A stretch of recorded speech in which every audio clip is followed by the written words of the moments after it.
Hey everybody. I just wanted to make a video on how we do rounding. It's something that whenever I look at a lot of students that I have, that it's something that they always struggle with starting from like second or third grade. And it's a skill that we really need to work on because when you get into higher math, you're going to end up seeing you're doing a lot of rounding to be able to estimate. So I got three problems here really quick. We're going to go through and solve. Just make sure that you got a pen and paper. Make sure that you're following along so that way you can write the problem down and solve along with me. So the first problem that I have here is it says round 20.003 to the nearest tenth. So what I normally do is I take the number and I just write it out. So 20.003. And the first thing I have is whenever students actually struggle with, well, what place is the tenth place? So the way that I fix that is I tell them, look at where my decimal point is. I just put an arrow there to show where my decimal point is. And I tell them, start with, if I know where my decimal point is, the number to the left of it is the ones place.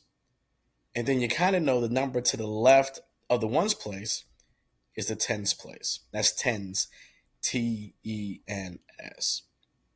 But what I'm looking for is the tenths place. And my hint that I normally tell students is when I'm looking at numbers that have the THS at the end, they're always to the right of the decimal point.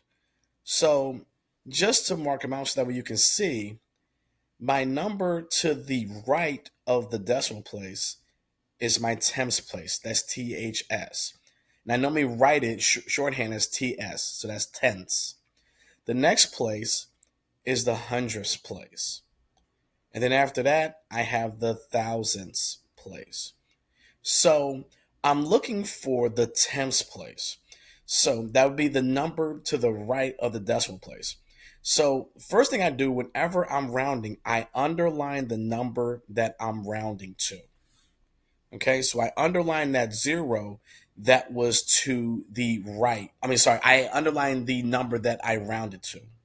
Next, I circle the number behind it. So I circled the zero that was behind the zero. So first step, underline the place that we're rounding to. Second step, I circle the number that is behind it or to the right of it. The last step I ask is the number I circled, is it five or more? I'm just going to write this down really quick so that way you have it as a note. If it's five or more, we add one to the number we underline.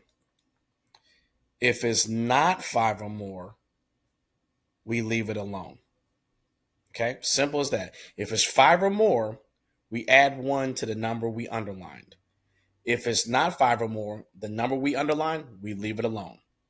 So I go to this number and I ask, okay, is the number I circle, is it five or more?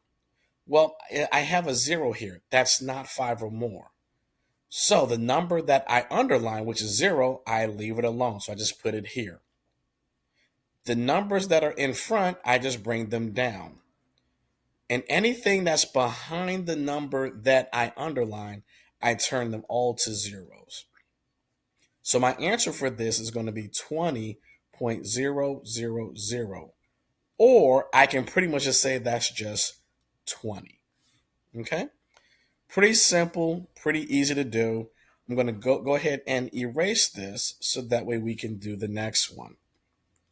So my next number is 7.655. So I got 7.655. And I wrote the number under the short place value that I wrote up top. So that way you can see where everything is. I'm going to put my decimal there just so that we know where everything lines up. So in this problem, it says we're rounding to the nearest whole number. So whenever you have a problem that says we're rounding to the nearest whole number, that means that we're rounding to the ones place. So once again, I go through my steps. I underline the number that we're rounding to, so I underline the 7. I'm going to go ahead and circle the number behind it, so I circle my 6. And then I just ask, is the number I circled, is it 5 or more? Well, when I look at 6, 6 is 5 or more, because 5 or more means 5, 6, 7, 8, or 9. So because it's 5 or more, I'm going to add 1 to the number I underline. So 1 plus 7, that gives me 8. My decimal comes straight down. And remember, we said everything behind the number we underline turns to zeros. So the 6 turns to a 0, the 5 turns to a 0, and the other 5 turns into a 0. So now my answer would be 8.000, or because I have all of those zeros, I can just say 8. The only reason why we can that we can drop all of those zeros is because we don't really need them. I can just say it's just 8 there. So when I have zeros at the end, I can cut them out if I want to, and my number will still be the same. It still has the same value. Okay? So I'm going to erase all this here. And we're going to come to our last problem. And our last problem says we're going to round 44.242 to the nearest hundredth. So 44.242. And when I look at this, I say, okay, the first thing I have to ask is, okay, what number is in the hundredths place? Well, if I look at my place value I have up top, I see that my 4 is in the hundredths place. Next, I circle the number behind it. So I circle the 2 that is behind it. Then we just ask, is the number I circled, is it 5 or more? So is 2 5 or more? No, it's not. So that means my 4 stays the same. The numbers to the left, I just bring them straight down. And the number I circled turns into a 0. So my answer for this is going to be 44.240, or I could say 44.24. They all still have the same value. 44.240 is the same thing as 44.24. Just like in the other problems, 8.000 is the same as saying just 8. So remember your steps for this. I underline the number that I'm rounding to. I circle the number that's behind it. And then I just ask, is the number I circle, is that 5 or more? If it is 5 or more, I add 1 to the number that I underline. If it's not 5 or more, I leave it alone and I bring everything else down. And any number that is behind what we underline, I just change it to a 0. If you have any other questions about solving, just hit me up and I'll help you out. Peace.